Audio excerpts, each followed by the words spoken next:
Hi, I'm Emmy Victor, and this is Energizing the Economy. How U.S. energy policy will be defined post-election will be a major question among Americans. A bipartisan approach to leverage the energy sector's recent technological advancements and discoveries will be a key issue for the next administration. To discuss these issues is Jeff Kupfer, former acting Deputy Secretary and Chief Operating Officer of the U.S. Department of Energy. He's currently the president of Conserve America. Hi, Jeff, and welcome to the program. Hi, Emmy. Glad to be with you today. The two candidates and parties broadly differ when it comes to energy policy. Do you see any shared ground between the two or bipartisan opportunities that can advance America's energy strength? So we're less than 2 months from a presidential election, and so it's only natural that the candidates are going to do the best to highlight their differences. So we saw in the Biden acceptance speech at the Democratic National Convention, he focused on climate change, calling it one of 4 historic crises that the country's now facing, and that it was an existential threat. And then a week later, at his acceptance speech, President Trump portrayed the Biden approach as part of the radical left agenda, and that Biden's approach would abolish production of oil, gas, and coal. By nature, I'm an optimist. And so I actually do see a decent amount of common ground between the parties, despite the rhetoric that you're going to hear from each one of the presidential campaigns. And I do think that there is general agreement among the parties and among the policymakers who have the most significant role in dealing with energy policy, that we should be moving towards cleaner sources of energy, and that innovation is the key to doing so. So earlier this year, for instance, the Senate Energy Committee put out a bipartisan bill that covered many different areas, renewables, traditional fossil fuel, and others, that was considered on the Senate floor and actually made a lot of progress before it was pulled because of one particular issue. We've also seen bipartisan support for an efficiency bill over the last few years. And we've seen bipartisan support for nuclear power, for carbon capture and sequestration and storage. And at least historically, there's been a lot of support for domestic oil and natural gas production. So when we look at the Obama-Biden administration, we see that they actually increased pretty dramatically the amount of oil and natural gas that was produced in the U.S. and that was exported. And after a slow start, that administration did approve the exports of U.S. crude oil and did approve a whole series of liquefied natural gas export terminals. And I'd also point out that when there is agreement about something, things can get done, even in this political environment. So Congress, for instance, recently passed by an overwhelmingly bipartisan number, and the president signed, the Great American Outdoors Act. That act uses royalties from offshore drilling to fund the acquisition of public lands, and it also addressed the significant maintenance backlog that we see at our national parks and our public lands.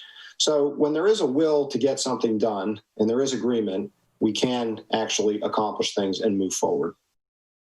Interestingly, on the campaign trail, Biden recently made comments in Pennsylvania stating that he wouldn't ban fracking. In your view, how can policymakers support hydraulic fracturing and also be supportive of renewables? So at a March debate, as part of the primaries, Vice President Biden, pushed by Bernie Sanders, said that he would not support any new fracking. So that was the Sanders position that Biden, at least at that point, said that he was going to support. His campaign quickly realized that that was a problem and said that he misspoke and that the Biden proposal was actually to ban new leasing on federal lands, which is something we should talk about a little bit later. But the Trump campaign quickly jumped on the Biden comment. And since that time, Biden has tried to deal with the aftermath of it. In a late August speech outside of Pittsburgh, which is part of southwestern Pennsylvania, where there is a lot of hydraulic fracturing and natural gas production, a speech that was really focused on police violence and on the protests, Biden made sure to talk about his position about hydraulic fracturing. He said, "I'm not banning fracking." And then he repeated himself again. So it's clear that he recognizes the political implications of that extreme position. And hopefully, he also recognizes the importance of natural gas towards the country's energy security and towards providing cleaner energy. And there are clearly ways to balance production of natural gas with a move towards cleaner energy. So I'd suggest that rather than tossing around threats to ban production, one should focus on making sure that it's done right. So capturing methane is one example. Methane's a potent greenhouse gas that shouldn't be released into the atmosphere. And so even as we have disagreements about the appropriate role of federal regulation for methane emissions, the industry has tried to put in place its own standards.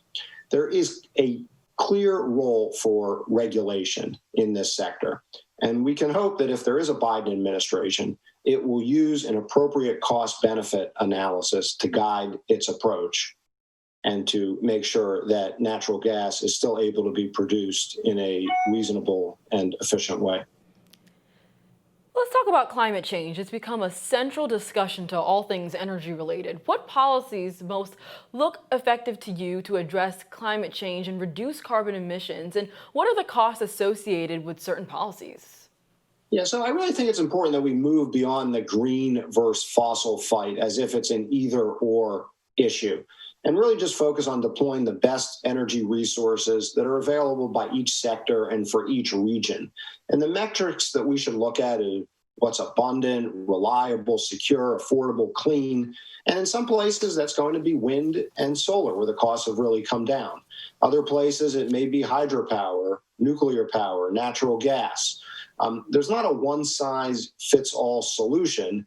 And so we really shouldn't think that there is, and instead try and make progress in all these different areas. And key for all of those is technological innovation. And that's not only for renewables, although of course it's important there for new forms of energy, but we should also be looking at ways to make our existing fossil fuel resources cleaner and more efficient to use. And so I mentioned earlier a bill that was a bipartisan Senate Energy Committee bill.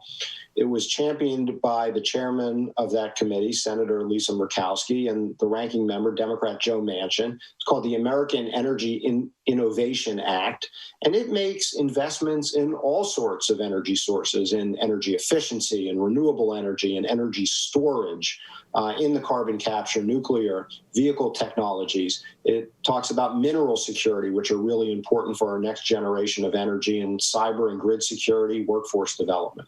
So that's really important. We got to keep focused on innovation.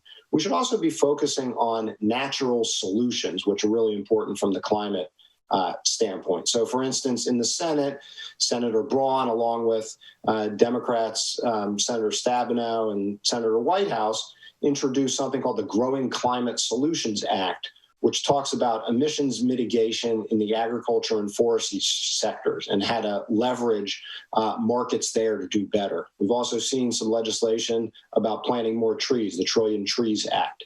And so from my standpoint, we shouldn't be looking at purity tests on either side. We should be looking at practical solutions that really move us in the right direction.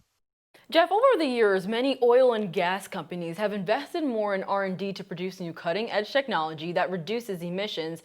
In the past, this has included carbon capture and sequestration that reduces carbon emissions from new and existing natural gas-fired power plants and other large industrial sources. What can policymakers do to encourage this type of technological innovation?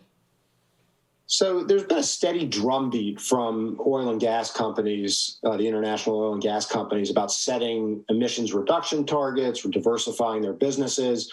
They're all spending significant dollars on these initiatives, and they have real motivation also to use our existing natural resources in cleaner and more efficient ways. And so I think it's important that we should be acknowledging their efforts and their progress and encouraging them rather than trying to demonize them. I also think that what we'll see is that companies will increasingly begin backing up their pledges with focus on various policy initiatives. They recognize that if they're going to move in accordance with those pledges, they're going to want to make sure that others are moving in the same direction. And it's in their economic interest to make sure that the whole system is going in one direction so that they're not the outliers or that someone else will come back in behind them when they're making progress on cleaner energy. So I think what we'll see is more focus on policy initiatives from those companies as well.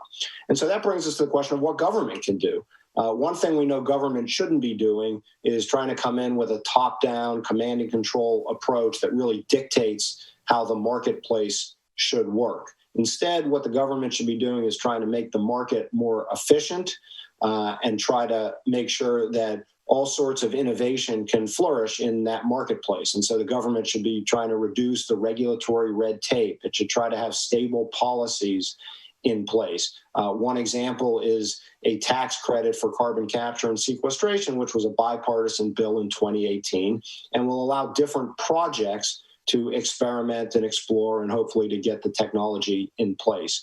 And then what's also really important is the role of government to support basic research and really to push that forward. And for this, I need to give a shout out to the Department of Energy and its great system of national laboratories, which are really pushing the envelope in all sorts of different energy areas. And it's essential that we continue to support that because that's really what will take us into the future of energy that we all want and think we can get to. Thank you so much, Jeff, for taking the time to speak with us. Thanks, Amy. It was great to be with you today. And I hope you'll all join us next time for our series, Energizing the Economy.